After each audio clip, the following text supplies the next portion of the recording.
purpose of this video is to help you conduct experiment number 8, Ohm's Law. We're going to open up the Ohm's Law simulator. And as you can see, we have a setup with a maximum voltage, a maximum amperage here.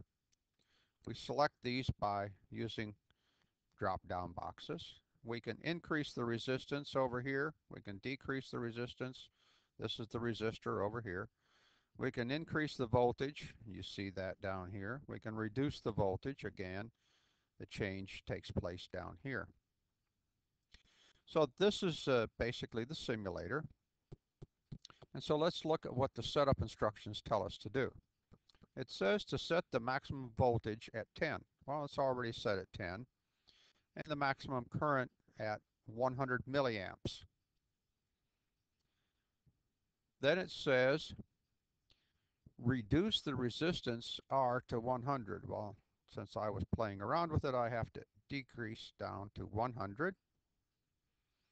And to increase the voltage on the voltmeter, you do that down here till you get to 10. So when this U equals 10 down here, we have set the voltage on the voltmeter, we have the resistance here, we have the ammeter with the reading from the ammeter down here.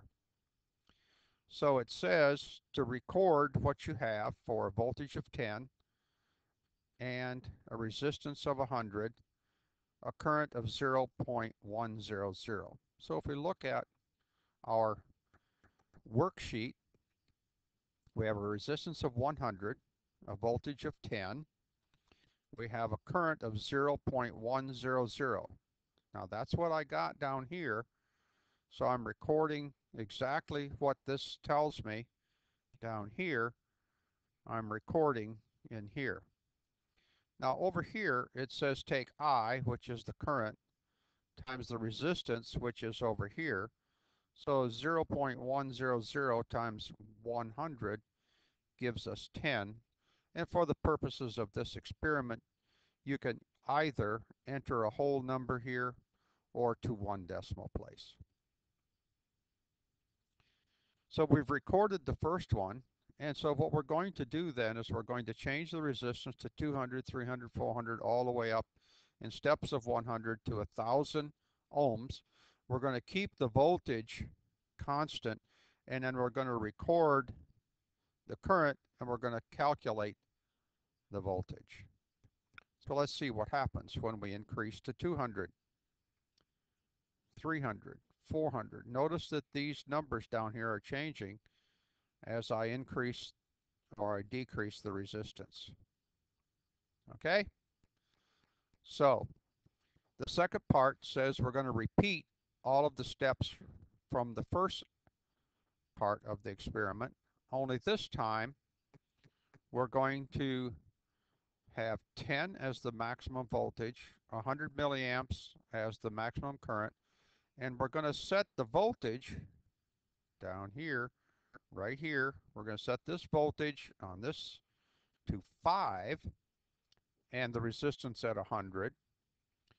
We will come back in here, and in table 2 you will record the current that you get from this, and that is 0.0500.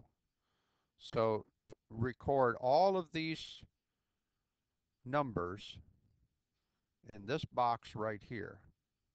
The typewriter tool is not working on this, so I suggest you print out this sheet and write these numbers down with a pencil. Do your calculations. Come back in, you increase the resistance at steps of 100. And as you can see, this voltage changes down here. Now the last part says to set this at 30.